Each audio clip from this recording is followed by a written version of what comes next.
Hello UPSC aspirants, और कैसे हैं आप सब। उम्मीद है आप सब अपनी पढ़ाई लिखाई बहुत अच्छे से कर रहे होंगे।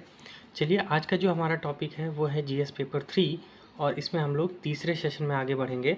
यूनिट 1 हम लोग बहुत अच्छे से कंप्लीट कर रहे थे। प्लीज़ बस इतनी सी रिक्वेस्ट है, जो भी स्टूडेंट इसके पहले के 2 सेशन नहीं देखे हैं वो देखें, तभी सेशन को करें, क्योंकि तभी हमें बेहतर लाभ मिलेगा। और विश्वास करिए, बहुत ज़बरदस्त सीरीज़ है। अगर आप ये सीरीज़ पूरी कर लेते हैं तो मैं कह रहा हूँ कि आपको अर्थव्यवस्था, जो भारतीय अर्थव्यवस्था है, पेपर 3 है हमारा, उसमें कहीं से भी आपको दिक्कत नहीं आएगी। पूरा सिलेबस बहुत अच्छे से कंप्लीट होगा। तो चलिए शुरू करते हैं आज का सेशन। और क्या करना है, बस एक बात ध्यान रखना है, टेलीग्राम चैनल ज़रूर ज्वाइन करना है, और दूसरी बात, नए हैं तो चैनल को सब्सक्राइब करना है। ठीक, चलिए शुरू करते हैं आज का सेशन। सबसे पहले क्या है, भारतीय अर्थव्यवस्था पर उदारीकरण, निजीकरण और वैश्वीकरण का प्रभाव और समीक्षा। ये मैंने लिखाया था, याद करिए, लेकिन ये टोटली यूनिट 8 से जुड़ता है, तो हम लोग इसको ना वहीं पढ़ेंगे। कहाँ पढ़ेंगे? टोटली यूनिट 8 में ही पढ़ेंगे। तो अभी के लिए इसको जाने दीजिए। अभी हम लोग पढ़ने वाले हैं भारतीय अर्थव्यवस्था की वर्तमान स्थिति क्या है। ठीक, जो भारतीय अर्थव्यवस्था है उसकी वर्तमान स्थिति क्या है, और किन मुद्दों में और किन चुनौतियों के लेके भारत इस समय आगे बढ़ रहा है अपनी आर्थिक स्थिति को लेकर। ठीक है, चलिए देखिए कुल मुद्दे क्या क्या हैं। जैसे पहला, आर्थिक विकास और आर्थिक समृद्धि।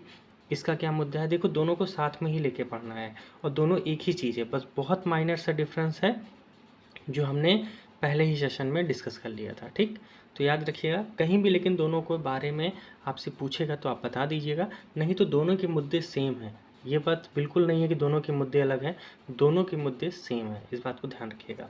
आगे, कृषि क्षेत्र दूसरा है, उसके बाद है औद्योगिक क्षेत्र, फिर है विदेशी व्यापार, फिर है आधारभूत संरचना, और उसके बाद है जनकांकीय परिस्थितियाँ। कुल मिला के जो भारत की अर्थव्यवस्था है उसके ये कुल मुद्दे हैं, और उन मुद्दों के साथ सीधी सी बात है, अगर कहीं मुद्दा है तो उसके साथ चुनौतियाँ भी शामिल होती हैं। तो चुनौतियाँ कौन कौन सी हैं? ग्रामीण भारत का विकास तथा आधारभूत संरचना, निर्धनता और गरीबी, रोजगार, पूंजी निर्माण तथा सतत विकास जो हमारा है इस पे भी चुनौती है, और नीतिगत स्थिरता और स्पष्टता। तो ये क्या है हमारे, सीधी सी बात है, ये महत्वपूर्ण चुनौतियां हैं। देखिए, कुछ बातें अभी क्लियर कर देता हूँ। नंबर 1, जो कृषि क्षेत्र है, आप जानते हैं यूनिट 3 यहीं से लगती है, और उसके बाद 2-3 यूनिट कृषि पे ही है, तो हम लोग उसको वहीं कंप्लीट करेंगे। और आधारभूत संरचना, ये भी हमारी यूनिट लगती है अलग से, तो इसको उसी यूनिट में कंप्लीट करेंगे जहाँ पे ये है। हम क्या क्या बात करेंगे? आर्थिक विकास और आर्थिक समृद्धि, औद्योगिक क्षेत्र, विदेशी व्यापार और जनसांख्यिकीय परिस्थितियाँ, और उसके ऊपर इन सब समस्याओं को हल करेंगे। ठीक है, ये हमारा टोटल क्या होगा, डायग्राम होगा। तो आज हम लोग क्या बात करने वाले हैं? आर्थिक विकास और आर्थिक समृद्धि। ठीक है, इसके कारण क्या है, इसकी चुनौतियाँ क्या हैं, इसका समाधान क्या है, हर पे हम लोग क्या करेंगे, ज़बरदस्त तरीके से बात करेंगे। तो चलिए आइए देखते हैं। नंबर 1 कि आर्थिक विकास की जो प्रमुख चुनौती है या उसकी विशेषता है वो क्या है, आइए जानते हैं। तो आर्थिक विकास की विशेषता एवं प्रभावित करने वाले कारक क्या हैं, कि जो हमारी आर्थिक विकास है या आर्थिक समृद्धि है उसकी विशेषता क्या है, और किन वजहों से वह प्रभावित हो सकती है। ठीक है, ये इम्पोर्टेंट है। आइए देखते हैं। सबसे पहले विशेषता। एक बात ध्यान रखिएगा, मैंने फिर से कहा, आर्थिक समृद्धि और आर्थिक विकास दोनों एक दूसरे के पैरेलल ही शब्द हैं, लेकिन थोड़ा सा डिफरेंस है जो हमने सीख चुके हैं पहले ही सेशन में। ठीक है, तो आज हम लोग बात करने वाले हैं इसकी विशेषताओं पे। देखिए, कुछ पॉइंट्स हैं, उन्हीं को ध्यान रखना है, और एग्ज़ाम में जब भी आए, कोई भी मुद्दा आए, आपको उठाना इन्हीं में से है, बस अपनी लैंग्वेज में उसको पिरो के लिख लेना है। ठीक है, बस करना यही होता है। आइए देखिए, अर्थव्यवस्था में गुणात्मक और मात्रात्मक दोनों का परिवर्तन आवश्यक है। विशेषता की बात कर रहा है। ठीक, आर्थिक विकास किसी देश के जीवन की गुणवत्ता में प्रगति से आगे बढ़ता है। मतलब सीधी सी बात है, अगर कोई आर्थिक विकास हमारे देश में हो रहा है तो ये देखा जाएगा ना कि आपकी जीवन की गुणवत्ता कितनी सुधरी है, क्या उसमें प्रगति आई है, उसमें गुणात्मक और मात्रात्मक परिवर्तन आए हैं। अगर आए हैं तो वो आर्थिक विकास की विशेषता होगी। ठीक है, अगला पॉइंट क्या है? आय, बचत और निवेश में परिवर्तन के साथ साथ संस्थागत और तकनीकी परिवर्तन का भी होना आवश्यक है आर्थिक विकास के लिए। और जब जब आर्थिक विकास होगा, ये होगा ही होगा। आय होगी, बचत होगी और निवेश होगा, और तीनों में लगातार परिवर्तन होता रहेगा और तीनों बढ़ते रहेंगे। ठीक। और उसके साथ साथ संस्थागत और तकनीकी परिवर्तन का भी होना ज़रूरी है। देखो, हमने आय के लिया, बचत कर लिया, निवेश कर लिया, सब कुछ हमारे पास है, लेकिन संस्थागत वैल्यू नहीं है या तकनीकी परिवर्तन हम नहीं कर रहे हैं, तो कहीं ना कहीं हम बहुत पीछे हो जाएंगे। आज अगर हमें क्या करना है, नए विमानों की ज़रूरत है, लेकिन हम नहीं चेंज कर रहे हैं, पुराने विमान ही चला रहे हैं, तो क्या होगा, क्रैश तो होगा ही होगा, है ना। तो यही बात ध्यान रखनी है कि जो हमारी विशेषता है, उनमें जो आर्थिक विशेषताओं का सबसे महत्वपूर्ण पहलू क्या है, आय, बचत, निवेश में परिवर्तन के साथ साथ संस्थागत और तकनीकी परिवर्तन का होना भी आवश्यक है। अगला, मानव विकास सूचकांक HDI, जिसे ह्यूमन डेवलपमेंट इंडेक्स कहते हैं। उसके बाद लिंग संबंधित सूचकांक, मानव गरीबी सूचकांक। ठीक है। तो ये देखिए, जो मानव गरीबी सूचकांक है ना, इसको लेके हम लोग गरीबी पे बात करेंगे तो वहाँ इसको डिटेल में पढ़ेंगे, लेकिन अभी हमें बस ये जानना है कि जो आर्थिक विकास है उसकी विशेषताओं में ये कितना महत्वपूर्ण है। शिशु मृत्यु दर, साक्षरता दर आदि जैसे गुणात्मक संकेत का उपयोग है कि नहीं। अभी हमने बात की जीवन की गुणवत्ता, तो जीवन की गुणवत्ता आपको कैसे मिलेगी, HDI से। सीधी सी बात है, हमारा विकास कितना हो रहा है। लिंग संबंधित सूचकांक, मतलब महिला पुरुष दोनों में समानताएं क्या है, दोनों में आर्थिक स्थिति क्या है, दोनों में सामाजिक स्थिति क्या है, यही तो पता चलेगा। इसी से तो पता चलेगा कि हमने आर्थिक विकास के साथ साथ क्या सामाजिक विकास कर पाए हैं कि नहीं। अगली बात है मानव गरीबी सूचकांक, कि जो गरीब देश हैं तो वहाँ से हम कितना निकल पाए हैं। पहले जानते हैं आप, हम गरीब देश थे, हम कितना बाहर आ पाए हैं, इन मुद्दों पे चर्चा होगी, वही तो हमारा आर्थिक विकास है। शिशु मृत्यु दर जितना कम होगा उतना बेहतर, तो इससे हमारी स्वास्थ्य प्रणाली पता चलती है। साक्षरता दर, कि हमारे जो लोग हैं वो पढ़ने लिखने और नवाचार में कितने आगे हैं। ठीक। आदि जैसे गुणात्मक संकेतों का उपयोग, जिससे आर्थिक विकास होगा, यही इसकी विशेषता है। यहाँ तक कोई समस्या होनी नहीं चाहिए। अब अगली बात करते हैं मानव पूंजी निर्माण। देखिए, मानव पूंजी निर्माण क्या है। देखिए, एक टाइप का पूंजी होती है जो हम बिजनेस में लगाते हैं, जिसे हम लोग कैपिटल कहते हैं। ठीक। उसी तरह एक मानव पूंजी मतलब कोई भी व्यक्ति जो अब उस काबिल है, जो क्या कर सकता है, राष्ट्र की इनकम में अपना सहयोग दे सकता है।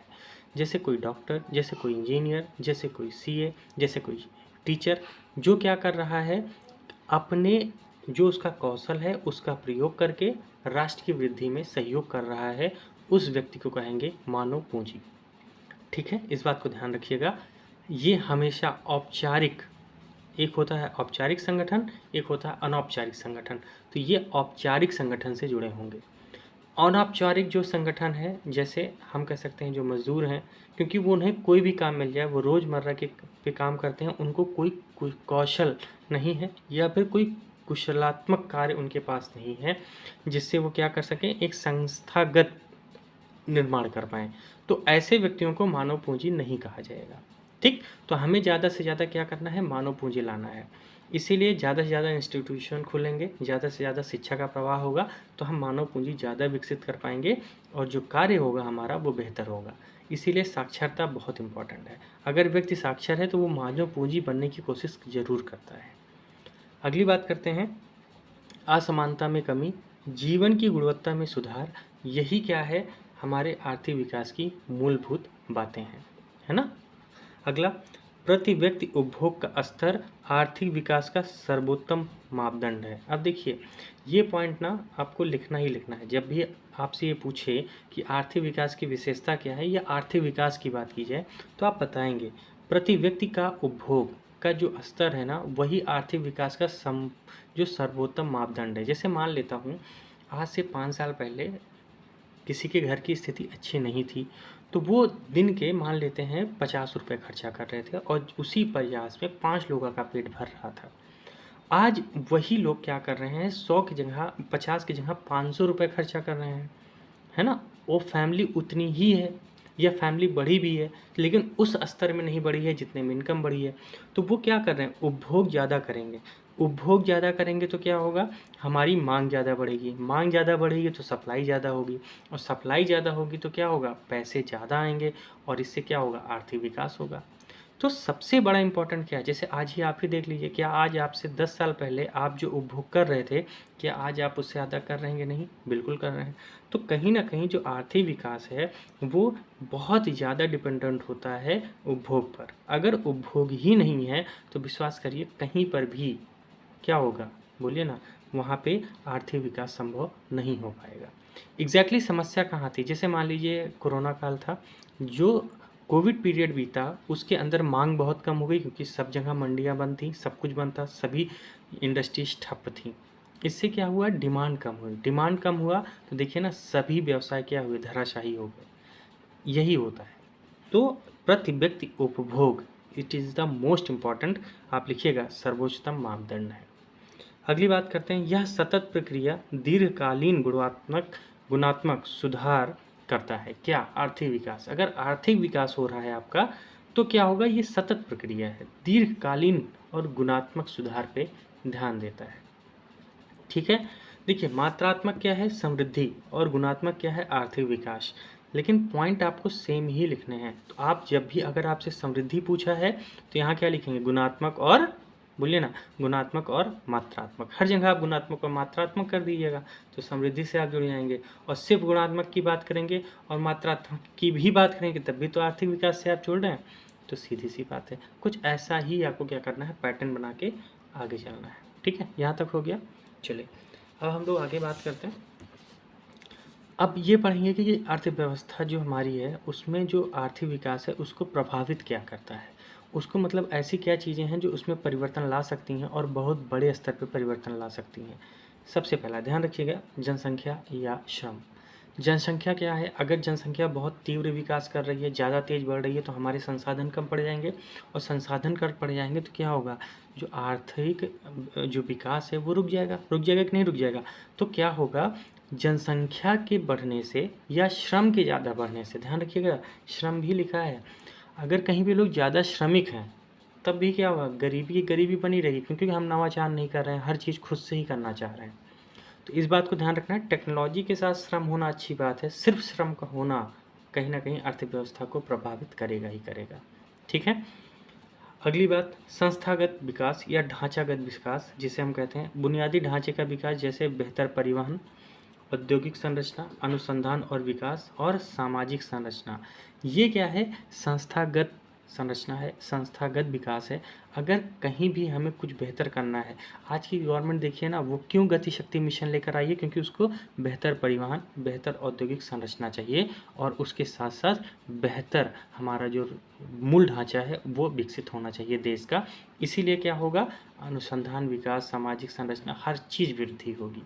तो अगर इन बातों पे हम ध्यान नहीं देंगे, किस पे, ढांचागत विकास पे, तो कहीं ना कहीं आर्थिक व्यवस्था क्या हो जाएगी, प्रभावित हो जाएगी। होगी कि नहीं। चलिए अगला, प्रौद्योगिकी। क्या है, प्रौद्योगिकी।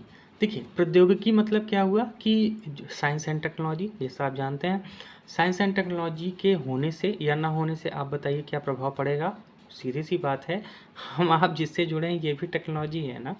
इसके पहले क्या ये पॉसिबल था, नहीं था, लेकिन धीरे धीरे ये विकास हो रहा है। क्या पता आगे चल के बहुत क्या हो, कुछ पता नहीं है, लेकिन विकास की प्रक्रिया में है। तो ये क्या कर रहा है, कहीं ना कहीं आर्थिक विकास तो दे ही रहा है। चलिए अगली बात करते हैं हम लोग, शिक्षा। जैसा अभी हमने समझा, साक्षरता, साक्षरता आएगी तो क्या होगा, मानव जो है वो मानव पूंजी बनने की कोशिश करेगा, और जब वो मानव पूंजी बनने की कोशिश करेगा तो वो क्या होगा, तकनीकी ज्ञान की कोशिश करेगा, और उसके श्रम की उत्पादकता बढ़ जाएगी, और समय कम लेगा लेकिन श्रम की उत्पादकता बढ़ेगी, मतलब वो रिजल्ट अच्छे देगा। क्या देगा, रिजल्ट अच्छे देगा, लेकिन तकनीकी ज्ञान के साथ। इसीलिए शिक्षा का बहुत बड़ा महत्व है। तो आप यहाँ पे एग्जाम्पल लिख सकते हैं नई शिक्षा नीति के बारे में। ठीक है, चलिए अगली बात है कानून। देखिए आप जाइए ना 1990 के पहले, 1990 के पहले हमने क्या देखा था, 1990 के पहले क्या था, लाल फीताशाही थी कि नहीं, जहाँ पे लाइसेंसिंग व्यवस्था थी, सरकार खुद ही सब कुछ करना चाहती थी, यहाँ तक कि कपड़े से लेके हर काम खुद ही सरकार करना चाहती थी। ठीक है, हर मतलब वो क्या करना था कि सरकार का पूरा लक्ष्य था कि मुझे समाजवाद लाना है, हम खुद ही सब कुछ करेंगे, खुद ही बनाएंगे, खुद ही खिलाएंगे, और क्या करेंगे, लोगों को भागीदारी बनाएंगे। इससे क्या होगा, नवाचार नहीं आएगा ना, कि ये कहीं ना कहीं समस्या बढ़ी है ना। जब बढ़ी तो क्या किया हमने, उन कानूनों को शिथिल किया, उदारवादी नीति अपनाई। जब हमने उदारवादी नीति अपनाई तभी तो हमारी क्या हुई, कहीं ना कहीं आर्थिक विकास हुआ। तो कानून जो हैं, जो या नियमावली हैं जो देश की, वो भी कहीं ना कहीं आर्थिक व्यवस्था को क्या करते हैं, चोट पहुंचाते हैं। इस बात को ध्यान रखिएगा। जैसे मान लीजिए अभी इंपोर्ट एक्सपोर्ट का मामला चल रहा है या एफडीआई की बात चलती है, तो एफडीआई में क्या है, फॉरेन डायरेक्ट इन्वेस्टमेंट। जो पैसा विदेश से आना है, हम अगर इस इंडस्ट्री पे लगा देंगे कि इस इंडस्ट्री, मान लेते हैं डिफेंस है ना, रक्षा प्रौद्योगिकी, हम कहेंगे कि रक्षा प्रौद्योगिकी पे सिर्फ 50% से ज़्यादा या 49% से ज़्यादा कोई भी एफडीआई नहीं आएगी। मतलब कोई भी संस्था अगर काम कर रही है डिफेंस पे, तो 49% बाहर से लेगी और 51% खुद से लगाएगी। तो ये क्या है, कानून है ना। अब ये कानून क्या करेगा, जो यहाँ के लोग हैं जिनके पास पैसा कम है, अगर उनको बाहर से पैसा मिल रहा है, बाहर की इंडस्ट्री आ रही है, तो वो कानून उनको रोक देगा, क्योंकि 49% से ज़्यादा ला नहीं सकते। इसीलिए सरकार क्या कर रही है, एफडीआई को बढ़ावा दे रही है और कानूनों को कम कर रही है और उनके जो स्तर है उसको बढ़ा रही है। इस समय कितना है लगभग डिफेंस पे, मुझे लगता है शायद 100% हो गया है ना। तो इसी तरह क्या है, कानूनों के माध्यम से भी जो हमारे आर्थिक विकास है वो प्रभावित होते हैं। अगला है प्राकृतिक संसाधन, भौतिक पूंजी या अवसंरचना। अब जैसे मान लीजिए आप चलते हैं महाराष्ट्र की तरफ। महाराष्ट्र में आप भी जानते हैं क्या है, हमारे पश्चिमी पठार हैं, है ना, जो नीचे कहा जाता है। अब जो ये पश्चिमी पठार हैं या जो पर्वत हैं, उनको उनके आप संरचना देखिए, अगर देखें हम लोग ध्यान से, तो ये है ना पहाड़, तो ये जो भारत की ये वाली सीमा है, इधर से तो इनको बारिश अच्छी खासी मिल जाती है, लेकिन पीछे वाली वृष्टि छाया क्षेत्र है, यहाँ पे तो बारिश हो नहीं रही। यहाँ बारिश होती नहीं है तो यहाँ क्या पड़ता है, सूखा, है ना। यहाँ सीधी सी बात है, सूखा पड़ता है। अब ये क्या है, कहीं ना कहीं मेरी भौतिक पूंजी और संरचना की ही तो कमी है कि मेरे जो प्राकृतिक संसाधन है वही नहीं है। जब वही नहीं है तो मेरा विकास क्या होगा। और कहीं कहीं देखा जाए, जैसे हमारा जो उत्तर भारत है, यहाँ बारिश से लेकर हर चीज़ हमेशा मिलती है, और क्या है, जो प्राकृतिक साधन है उससे भरा हुआ है। तो ये चीज़ें भी क्या होती हैं, जो प्राकृतिक संसाधन है, भौतिक पूंजी है। भौतिक पूंजी मतलब जो भी हमारे पास भौतिक रूप में उपलब्ध है, नेचुरल के द्वारा, नेचर के द्वारा, है ना। या हमारी जो अवसंरचना है, मतलब भौतिक पूंजी, जैसे यहाँ मैंने बताया सूखा पड़ जाता है, क्यों, पानी की बहुत ज़्यादा कमी है। यहीं पे जो कहानी निकलती है ना कि गए थे 10 किलोमीटर दूर, वहाँ से मटके पर पानी लेकर आ रहे हैं, ये सब चीज़ें यहीं होता है सबसे ज़्यादा। ठीक, इसीलिए हर बार देखते होंगे यहाँ पे सूखा हर बार सरकार घोषित करती है और बहुत ज़्यादा पैसा यहाँ पे महाराष्ट्र सरकार लगाती है। तो अब बताइए, कहानी समझ में आ रही है आपको कि प्राकृतिक संसाधन भी किस हिसाब से आपकी जो आर्थिक स्थिति है या आर्थिक विकास है उसको प्रभावित करते हैं। अगली बात करते हैं हम लोग राष्ट्रीय आय। देखो, राष्ट्रीय आय, किसी देश का जो अगर राष्ट्रीय आय बहुत बेहतर है और वो लगातार बढ़ रहा है, तो क्या होगा, फ़ायदा होगा ही होगा। वहाँ के लोगों के पास प्रति व्यक्ति आय बढ़ेगी, और जब प्रति व्यक्ति आय बढ़ेगी तो क्या होगा, लोगों के पास क्या होगा, वही बात फिर से देखिए, प्रति व्यक्ति आय बढ़ेगी तो क्या होगा, सीधी सी बात है, उनका उपभोग का स्तर क्या होगा, बढ़ जाएगा, जिससे आर्थिक विकास बढ़ेगा। लेकिन मेरी जो राष्ट्रीय आय है वो उतनी तेज़ नहीं बढ़ रही है। जब उतनी तेज़ नहीं बढ़ रही है तो प्रति व्यक्ति आय भी उतना तेज़ नहीं बढ़ेगा। जब प्रति व्यक्ति आय उतनी तेज़ नहीं बढ़ेगा तो क्या आएगा, भाई सीधी सी बात है ना, समस्या आएगी। किस चीज़ में समस्या आएगी कि हमारा जो आर्थिक विकास है वो कम होगा। ठीक, क्योंकि उत्पादकता कम होगी, उत्पादकता कम होगी तो उपभोग कम होगा, उपभोग कम होगा, मांग कम होगी, मांग कम होगी, सप्लाई कम होगी। हर चीज़ एक दूसरे से जुड़ी होती है। ठीक, तो ये कुछ पॉइंट थे, क्या थे, प्रभावित करने वाले कारक। ध्यान रखना है, इन्हीं पॉइंट को लेके कोई भी क्वेश्चन यूपीएससी पे आएगा तो हम उसको अपनी तरफ से फ्रेम करके लिखेंगे। बहुत ज़्यादा बहुत बड़े नोट्स के चक्कर में नहीं पड़ना है, बस मूलभूत बातों को समझना है, उसको अपने मॉड्यूल में सेट करके उत्तर लिखना है, बस यही इतना करना है आपको। चलिए, अब हम लोग बात करते हैं कि आर्थिक विकास का जो मापन है वो कैसे किया जाता है। ठीक है, कि भैया आर्थिक विकास पढ़ तो लिए, उसकी विशेषता भी पढ़ लिए, है ना, उसके कारक पर भी पढ़ लिए, तो आर्थिक विकास का माप कैसे किया जाता है, आइए जानते हैं। राष्ट्रीय आय और प्रति व्यक्ति की आय के आधार पर ही किया जाता है। जैसे मैंने बताया, वो कितना उपभोग कर रहा है उस हिसाब से उसकी प्रति व्यक्ति आय होती है। जितना भाई उपभोग करेगा उस हिसाब से तो होगा कि जिस हिसाब से आय होगी उस हिसाब से उपभोग करेगा, जिस हिसाब से आय होगी उस हिसाब से उपभोग करेगा। तो जो प्रति व्यक्ति आय है उसका निर्धारण कैसे करता है कि वह व्यक्ति बेहतर है, अच्छा, वो कैसे पता चलेगा। विश्व बैंक द्वारा अर्थव्यवस्थाओं को 4 श्रेणियों में बांटा गया है। कि भैया ऐसे लोग जिनके देश के अंदर प्रति व्यक्ति आय ऐसी है तो उनको 4 श्रेणियों में बाँटा गया। जैसे सबसे पहला है कम आय। साल भर की इनकम कितनी? $1036 से कम। अगर किसी भी व्यक्ति की प्रति व्यक्ति आय $1036 से कम है एक वर्ष के अंदर, तो उनको कहा जाता है ये निम्न आय का देश है। कैसा देश है? निम्न आय। तो ये प्रति व्यक्ति आय की बात कर रहे हैं। अगला निम्न मध्यम आय, कहाँ से कहाँ तक? 1036 से लेके $4045 तक। डॉलर की बात हो रही है। तो ये क्या है? प्रति व्यक्ति आय दर्शाता है। और ये किस श्रेणी में आ जाएगा? निम्न मध्यम आय की श्रेणी में।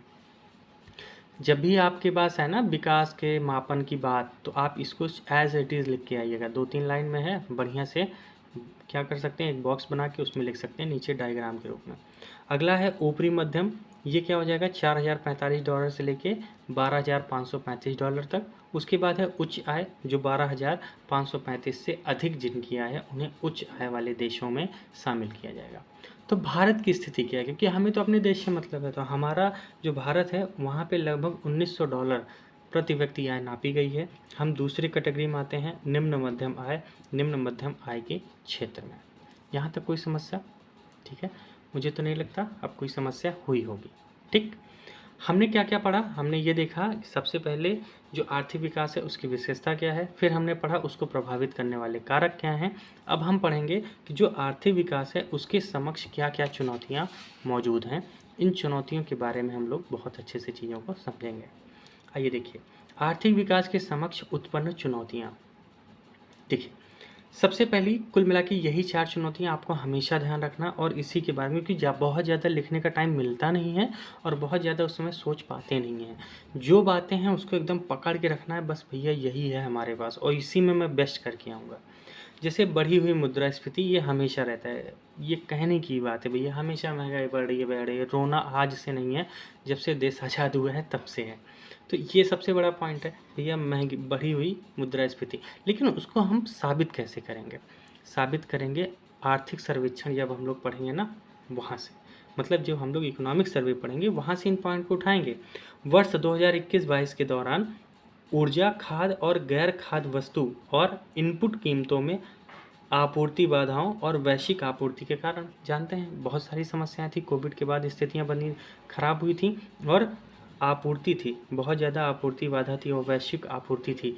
इससे क्या हुआ? ऊर्जा, खाद्य, हर चीज़ में क्या हुआ? कीमतें बढ़ने लगी। सीधी सी बात है, एक साथ डिमांड आई ना, जब एक साथ कहीं डिमांड आएगी तो क्या होगा? आपूर्ति कम हो जाएगी और रेट बढ़ जाएंगे, और इसी वजह से क्या हुआ? स्फूर्ति देखने को मिल रही है, स्फीति, है ना। अगली बात करते हैं, महामारी में मांग की कमी और भारत में आयातित मुद्रास्फीति उत्पन्न हुई।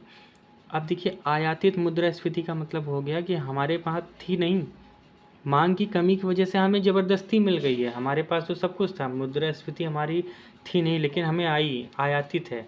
आयातित मतलब ये शब्द है इकोनॉमिक्स का, ध्यान रखिएगा। ऐसे शब्दों का आप यूज़ करेंगे अपने पेपर में तो लगेगा कि नहीं, आप थोड़ा सा इकोनॉमिक्स को गहराई से जान रहे हैं।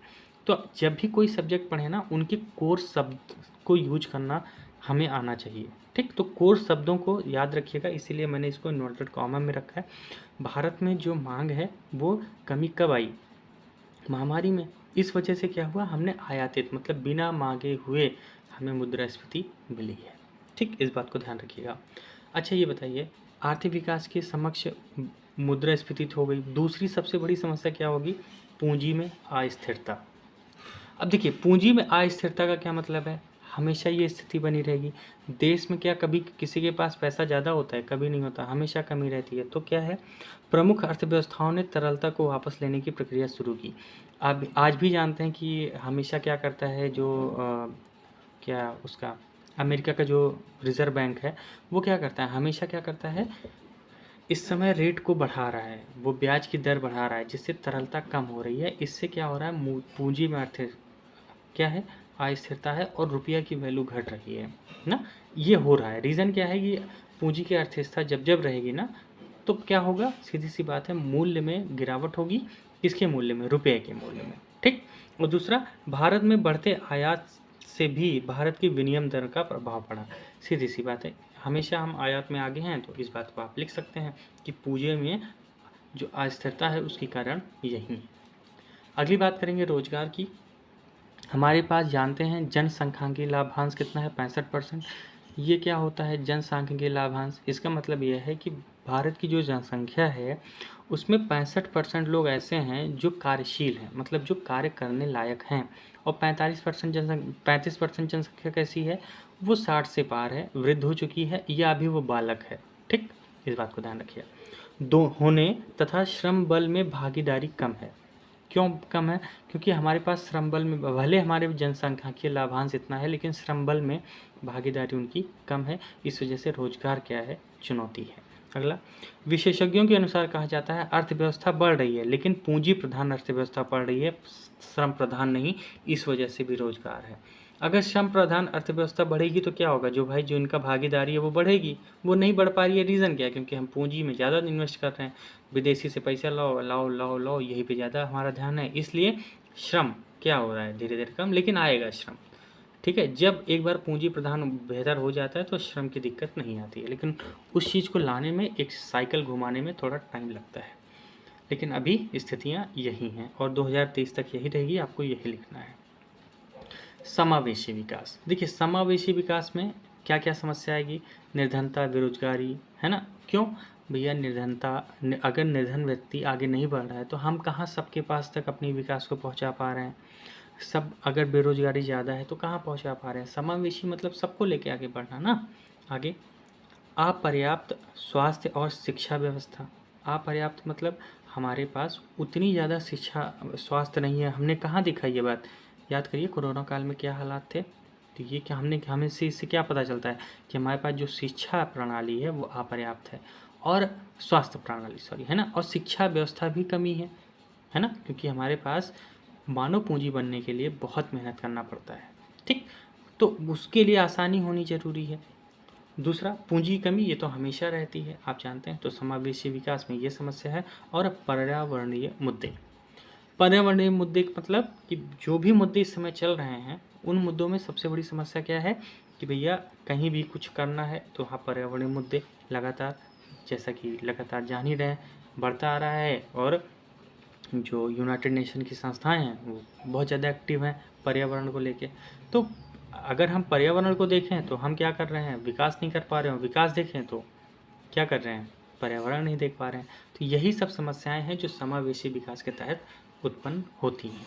ठीक, अब देखिए यहाँ की बात, जो हमारा पॉइंट है ना, वो है सकल घरेलू उत्पाद को लेके, जिसे हम कहते हैं जीडीपी, है ना। लेकिन आइए मैं आपको आज ना कुछ शेयर कराता हूँ कि जीडीपी होती क्या है और कैसे हमें जीडीपी को पढ़ना है। जैसे आप जानते हैं क्या चीज़, जीडीपी, है ना, ग्रॉस डोमेस्टिक प्रोडक्ट। क्या डिटेल में जाने इसको? आइए समझते हैं जीडीपी क्या होती है, और जीडीपी से हम लोग नेशनल इनकम, जिसे हम एनआई कहते हैं, राष्ट्रीय आय, वहाँ तक कैसे पहुँचते हैं। विश्वास करिए बहुत सारी समस्याएं रही होंगी आपकी ज़िंदगी में, लेकिन आज का यह सेशन ना आपको जीडीपी से एनआई तक पहुंचने में एकदम एग्जैक्ट मदद, और आपको कहीं गलती, प्रीलिम्स में कोई क्वेश्चन आएगा ना आप गलती नहीं करेंगे। देखो डिटेल में जो मेंस के लेवल का है ये थोड़ा सा मैं प्रीलिम्स ला रहा हूँ, क्योंकि ये समझना ज़रूरी है। नहीं तो अगर आप ये नहीं समझोगे ना तो आप एग्जैक्टली जीडीपी का जो कॉन्सेप्ट है वो आपको समझ में नहीं आएगा। ठीक है, देखो अगर आप इसको चाहें तो आप एज इट इज़ जैसा चाहें आप उससे नोट कर सकते हैं। मैं एक रफ वर्क की तरह ही समझाऊंगा, इस बात को ध्यान रखिए। आप मेरी बातें सुनते जाइए, आपको लग रहा है कि ये नोट डाउन करने लायक है तो आप नोट डाउन कर लीजिएगा, लेकिन विश्वास करिए बहुत इंपॉर्टेंट सेशन है ये। आइए देखते हैं। सबसे पहले अगर जीडीपी की कैलकुलेशन करनी है ना तो मुझे दो बातें हमेशा ध्यान रखना है। एक होता है साधन लागत, क्या होती है, साधन लागत, ठीक, और एक होती है बाजार मूल्य। ठीक, बाजार मूल्य, दो बातें। एक क्या होता है साधन लागत, एक होता है बाजार मूल्य। साधन लागत को इंग्लिश में कहते हैं फैक्टर कॉस्ट। क्या कहते हैं, फैक्टर कॉस्ट। शॉर्टकट कहा जाए तो एफसी, क्या कहेंगे आप, एफसी। और बाजार मूल्य मतलब मार्केट प्राइस, एमपी, है ना, आपने देखा ही होगा। तो एफसी और मार्केट प्राइस, यहाँ तक कोई समस्या? अब आइए बात करते हैं कि साधन लागत क्या है, फैक्टर कॉस्ट क्या होती है। देखिए कुल मिला के ना जो क्षेत्र है, हम मानते हैं कि कुल मिला के भारत में जो क्षेत्र हैं उनको दो कैटेगरी में बांटा जा सकता है। एक तो होता है घरेलू क्षेत्र, क्या होता है, घरेलू क्षेत्र, और एक होता है उद्योग के क्षेत्र। कौन से, उद्योग क्षेत्र, है ना। कुल मिला के यही क्षेत्र है। अब ये जो घरेलू क्षेत्र है वो उद्योग को क्या देगा, है ना, कुछ तो देगा। अब मान लेते हैं यहाँ बहुत सारे घर हैं, बहुत सारे घर हैं।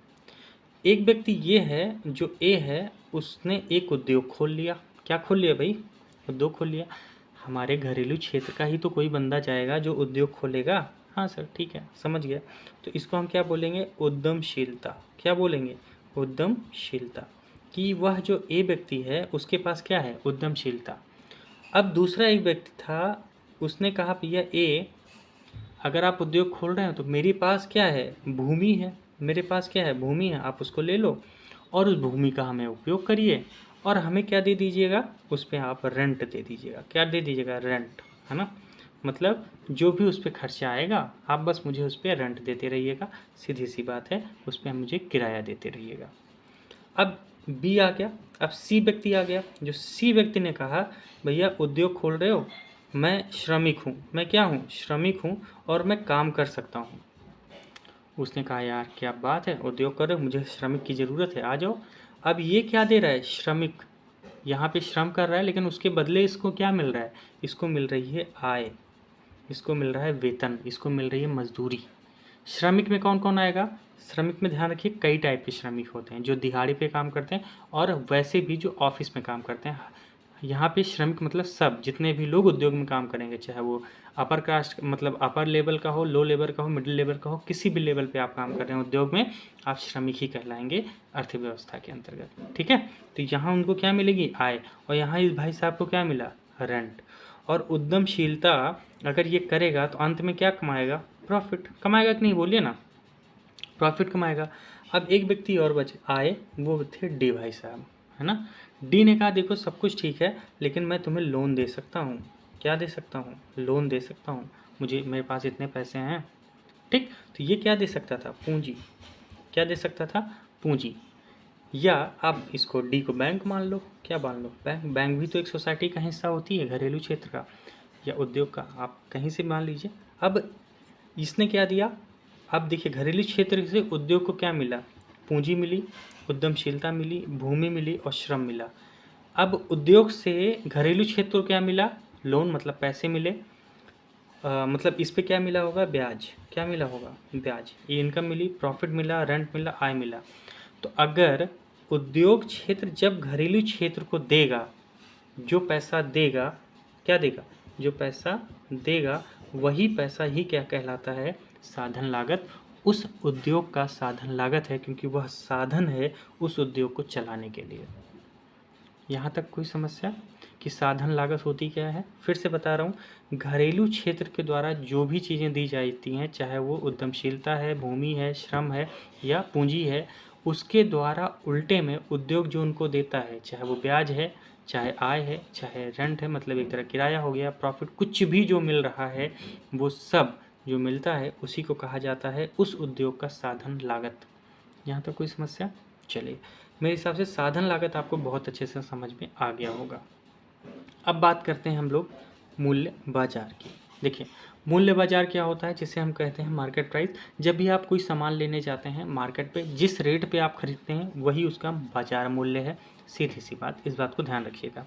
बाजार मूल्य क्या होता है, जो वस्तु आप जाके बाजार से खरीदते हैं जिस मूल्य पर, वही उसकी क्या हो जाएगी, साधन लागत हो जाएगी, मतलब बाजार मूल्य हो जाएगा। यहाँ तक कोई समस्या, चलिए जब यहाँ तक समस्या नहीं है अब हम आगे बढ़ेंगे जीडीपी की तरफ। आइए देखिए, अब हम लोग समझेंगे कि होता क्या है, थोड़ा सा लाइन खींच लेते हैं। देखिए अब सबसे पहले पढ़ेंगे हम लोग जीडीपी होता क्या है, जीडीपी, है ना। देखिए ग्रॉस डोमेस्टिक प्रोडक्ट, हिंदी में कहा जाए तो सकल घरेलू उत्पाद, क्या कहेंगे, सकल घरेलू उत्पाद। तो एक चीज़ को पकड़ लीजिए, घरेलू, घरेलू मतलब हो गया जो भारत है ना उसकी जो सीमा है, उसकी जो सीमा है मतलब उसकी टेरिटरी जो है, सीमा के अंतर्गत के अंदर, सीमा के अंदर की बात करेंगे। घरेलू जब भी बात आएगी तो किसकी बात करेंगे, सीमा के अंदर। मतलब डी आया तो क्या होगा, घरेलू मतलब डोमेस्टिक। डोमेस्टिक मतलब सीमा के अंदर क्या चीज़ें, सीमा के अंदर जो उत्पाद हैं और प्लस जो सेवाएं दी जा रही हैं। क्या दी जा रही हैं, सेवाएं, उनका उनका कह सकते हैं उनका कुल योग, उनका कुल योग। अगर जितना भी उत्पाद है, जितनी सेवाएं हैं, अगर उसका कुल योग निकाल लें, उसी को हम क्या बोलेंगे, सकल घरेलू उत्पाद। कि हमने इतना उत्पाद किया, इतनी सेवाएं दी, तो हमने कितने का टोटल किया काम, उसी को ही हम क्या बोलेंगे, GDP। यहाँ तो कोई समस्या बिल्कुल नहीं, होनी भी नहीं चाहिए। बस दो बातें, जो उत्पाद हैं, सेवाएं हैं, उनका कुल योग देख लीजिए, उसी को हम क्या बोलेंगे, सकल घरेलू उत्पाद। लेकिन कहाँ पे, सीमा के अंदर, क्योंकि वो घरेलू बात कर रहा है। यहाँ तक कोई समस्या आइए। अब मैंने लिखा यहाँ पे GDP। क्या लिखा, GDP। ध्यान से सुनिएगा। यहाँ से अब हम जाएंगे NDP पर। देखिए GDP क्या है, ध्यान से सुनिएगा, सकल क्या है, सकल घरेलू उत्पाद है कि नहीं। और NDP क्या हो जाएगा, NDP हो जाएगा जो सकल है, अब ये हो जाएगा निवल। निवल, निवल माने नेट, नेट मतलब शुद्ध। आप इसको क्या लिख सकते हैं, शुद्ध। ध्यान से, निवल हो गया नेट, और डी से डोमेस्टिक तो लिख देंगे घरेलू, है ना, घरेलू उत्पाद। अंग्रेजी में क्या कहेंगे, नेट डोमेस्टिक प्रोडक्ट। सबसे पहला क्या आया, ग्रॉस डोमेस्टिक प्रोडक्ट, जिसे हम सकल कहे। नेट मतलब शुद्ध, मतलब नेट डोमेस्टिक प्रोडक्ट मतलब निवल घरेलू उत्पाद। यहाँ तक कोई मामला सही है। अब देखिए, जब भी मुझे सकल से निवल पे जाना है, मतलब सकल से शुद्ध पे जाना है, तो किन बातों को ध्यान रखना है। जैसे आइए अब कुछ बात इसके बैकग्राउंड को समझते हैं। जैसे मान लीजिए अब मैंने क्या लगाई, एक फैक्ट्री लगाई। क्या लगाई भाई, एक फैक्ट्री लगाई, और फैक्ट्री में मान लेता हूँ कि मैं क्या बनाता हूँ, बिस्किट। क्या बनाता हूँ, बिस्किट, है ना। मैंने बिस्किट बनाने का काम शुरू किया, और बिस्किट बनाने के लिए मैंने क्या लेकर आया, मशीन। क्या लेकर आया, मशीन। मशीन के बाद मैंने रॉ मटेरियल लगाए, मैंने लेबल लगाई, सब कुछ करके अंत में मैंने क्या बना लिया, प्रोडक्ट। क्या बना लिया, बोलिए ना, मैंने क्या बना लिया, प्रोडक्ट तैयार कर लिया। अच्छा ये बताइए, मैंने रॉ मटेरियल लगाया, मैंने लेबर लगाया, पूंजी लगाई, सब कुछ लगाया ना, ये मेरे खर्च थे भाई। मशीन भी तो लगाए, खर्च थे ना। इन खर्चों को ही तो जोड़ते हैं, इन खर्चों को ही तो जोड़ते हैं। यही तो मेरा उत्पाद है भाई, जो प्रोडक्ट आया उसी को तो हम कहते हैं सकल घरेलू उत्पाद। तो नेट कहाँ से आया, इसको कैसे निकालूंगा। तो जो मशीन है ना, मशीन क्या होती है, मान लेते हैं इसकी वैल्यू कितने साल थी, 10 साल। मशीन की वैल्यू कितनी है, 10 साल की है। अच्छा ये बताइए, मशीन की वैल्यू आपने प्रोडक्ट में जोड़ा होगा कि नहीं जोड़ा होगा, जोड़ा होगा। अब समस्या कहाँ आएगी, भैया मशीन मैं 10 लाख की खरीद के लाया था, लेकिन 1 साल बाद इसकी वैल्यू तो 8 ही लाख रुपए बची। कितनी बची, 8 ही लाख रुपए बची। अब मुझे बताइए, इसकी वैल्यू अगर 8 लाख बची थी, 2 लाख रुपए कहाँ गए, जो मैंने इसमें जोड़ लिए थे प्रोडक्ट में। ये मैंने गलती की थी। तो ये जो 2 लाख रुपए थे, जो 2 लाख रुपए कम हो गए, यही हमारा क्या था, डेप्रीशिएशन। डेप्रीशिएशन मतलब मशीन का मूल्य ह्रास। क्या था, मूल्य ह्रास। जो मूल्य कम हो गया, मूल्य ह्रास हो गया। किसका मूल्य ह्रास हो गया, उस फैक्ट्री का, मतलब उस फैक्ट्री के मशीन का। उतनी वैल्यू गिर गई। तो जब मूल्य ह्रास जब जब हम घटाएंगे, कहाँ से, GDP से NDP पे जाना है, तो क्या माइनस करना पड़ेगा, डेप्रिशिएशन। अगर इस मूल्य ह्रास को हटा दें, इस मूल्य का ह्रास को हर साल हटाते जाएं, तो मुझे क्या मिलता जाएगा, शुद्ध चीज़ें मिलती जाएंगी। क्योंकि यही एक ऐसी चीज़ है जो गलत तरीके से जोड़ी गई है। जोड़ी गई है कि नहीं, क्योंकि मैं 10 लाख हर बार जोड़ रहा हूँ, और ये मेरी गलती है। जितनी मशीन की वैल्यू हर साल कम होती जा रही है, उसको हटा दीजिए। क्या पता एक ही मशीन नहीं, बहुत सारी मशीनें हैं, तो इस तरह तो बहुत ज़्यादा वैल्यू आ जाएगी, है ना। इसीलिए उस चीज़ को घटा देंगे, तो हमें क्या मिलता जाएगा, शुद्ध घरेलू उत्पाद, NDP। यहाँ तक कोई समस्या हो तो आप बताइए, होनी नहीं चाहिए मेरे हिसाब से। तो GDP से NDP पे गए, तो मैंने माइनस क्या किया, डेप्रीशिएशन। ठीक। अब देखिए, अब हम जाएंगे GDP से, कहाँ जाएंगे, GNP पे जाएंगे।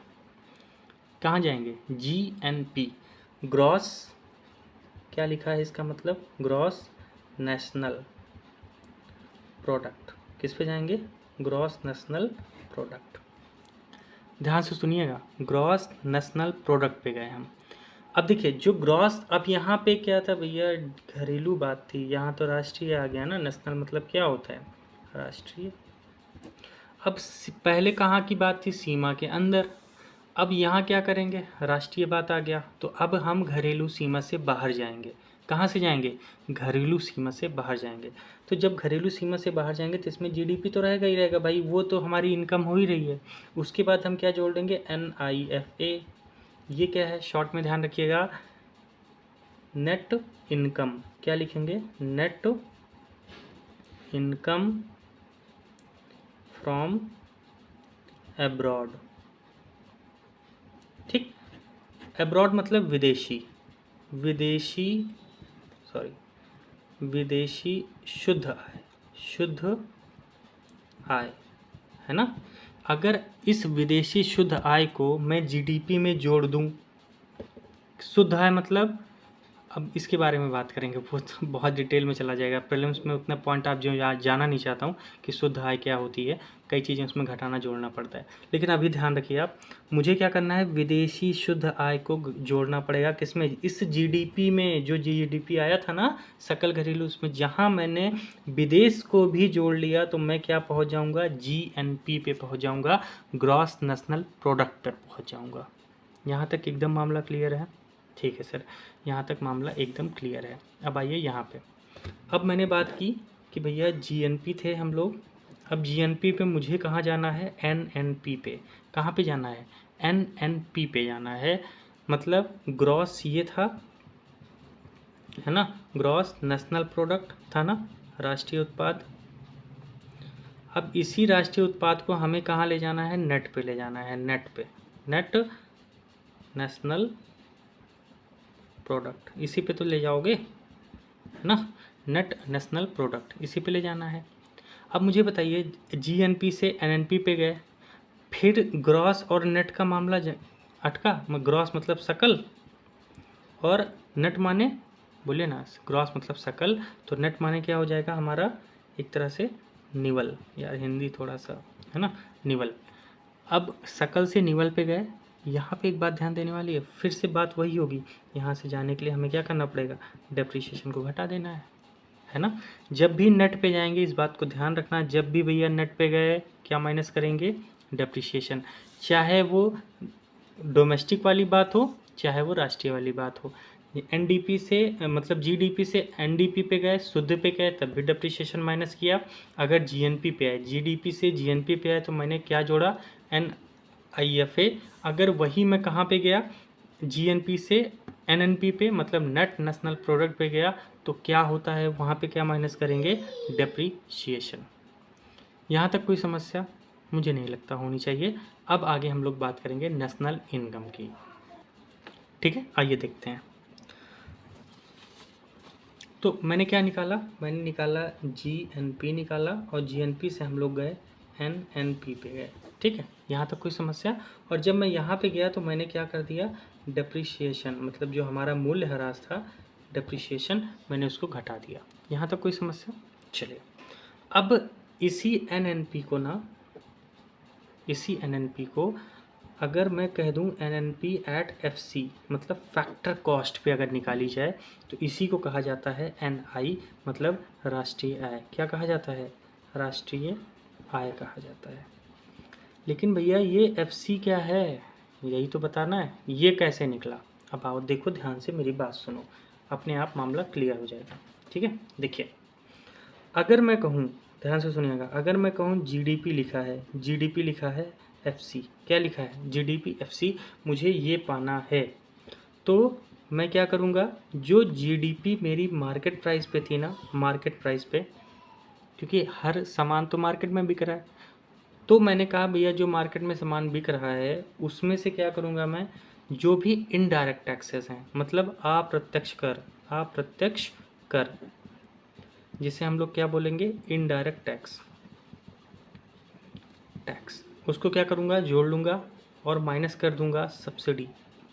क्या करूँगा, सब्सिडी, मतलब एक तरह से कह सकते हैं इसको, हिंदी याद नहीं पता, बस सब्सिडी जान लो अभी आप, ठीक है, कि सब्सिडी का हिंदी क्या होता है नहीं पता। तो अगर मुझे कहाँ पे जाना है, फैक्टर कॉस्ट पे जाना है, तो मार्केट प्राइस में मुझे क्या जोड़ना पड़ेगा, अप्रत्यक्ष कर, और क्या माइनस करने का पड़ेगा, सब्सिडी। एक बात और कर सकते हो आप, क्या, ये जो अप्रत्यक्ष कर है ना, अगर इसको आप कहें कि मुझे निवल निकालने हैं, निवल मतलब शुद्ध अप्रत्यक्ष कर निकालें, तब क्या निकलेगा, तो ध्यान रखिएगा, आईटी मतलब इनडायरेक्ट टैक्स माइनस सब्सिडी, है ना, सब्सिडी, कहीं कहीं ये भी लिखा रहता है इसीलिए लिख दे रहा हूँ। तो ये आ जाएगा तुम्हारा शुद्ध, क्या आ जाएगा, शुद्ध अप्रत्यक्ष कर, जिसे हम आईटी मतलब इनडायरेक्ट टैक्स माइनस सब्सिडी कर दें तो ये आ जाएगा। तो आप इनके जगह पे, इसके जगह पे सिर्फ ये लिख सकते हैं, शुद्ध अप्रत्यक्ष कर, ठीक, को घटा दिया जाए, बस इतनी बात आप लिख सकते हैं।